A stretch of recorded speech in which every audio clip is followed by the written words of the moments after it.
নমস্কাৰ বন্ধুসকল, আমাৰ বহুতৰে এটা সমস্যা দেখা যায়। সেয়া হ'ল মুখৰ ভিতৰত ছাল যোৱা। এই আমাৰ প্ৰায় ওঠৰ ভিতৰ অংশটো হয় বা মাৰিত হয় বা গালৰ ভিতৰ অংশত তেনেকুৱাত দেখা যায় বা জিভাটো হয়। ইয়াৰ হোৱাৰ বহুত কাৰণ থাকে। মেইন কাৰণটো হ'ল যে আমাৰ বহুতৰে কি হয়, কনষ্টিপেশ্যনৰ প্ৰব্লেম থাকে। পেটৰ যদি কিবা সমস্যা থাকে তাৰ বাবেও হয়, নতুবা আমাৰ পানী যদি আমি কম খাওঁ তাৰ বাবে হয়। বহুতে ভজা পোৰা বা অধিক মছলাযুক্ত আহাৰ গ্ৰহণ কৰে, তাৰ বাবেও সমস্যা দেখা যায়। তাৰোপৰি মহিলাসকলৰ হোৱাৰো কিছুমান কাৰণ থাকে, যেনেকৈ তেওঁলোকৰ মাহেকীয়াৰ সময়ত হৰমন যেতিয়া চেঞ্জ হয় তেতিয়াও এই সমস্যা দেখা যায়।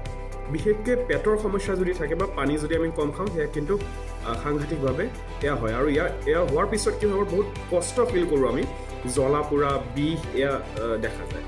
ইয়াৰ পৰা কেনেকৈ বাচি থাকিব? আপোনালোকে পানী খুব খাব। দিনত নাই কমেও 3 লিটাৰ পানী খাব।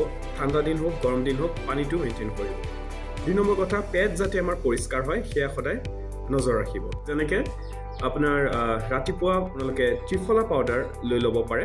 1 চামুচ ত্ৰিফলা পাউডাৰ 1 কাপ কুহুমীয়া গৰম পানীৰ লগত মিক্স কৰি ৰাতি ভাত খোৱাৰ পিছত গ্ৰহণ কৰিব পাৰে আৰু ৰাতিপুৱা খালী পেটত গ্ৰহণ কৰিব পাৰে।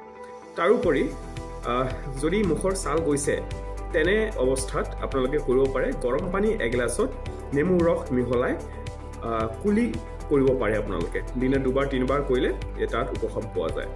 তাৰোপৰি মৌ জোলত যদি ইলাইচি পাউডাৰ মিক্স কৰি আমি মুখৰ ছাল যোৱা অংশত লগাওঁ, তাতো ইয়াৰ লাভালাভ দেখা যায়। নতুবা মৌ জোলত যদি আমি মুলেঠিৰ পাউডাৰ, মুলেঠি আমি ফাৰ্মাচীত কিনিবলৈ পাম, মুলেঠি পাউডাৰ যদি মিক্স কৰি লগাওঁ তাতো উপশম পোৱা যায়। আৰু ৰাতি টোপনি যোৱাৰ সময়ত সৰিয়হ তেল আপোনালোকে য'ত য'ত ছাল গৈছে তাত লগাব পাৰে।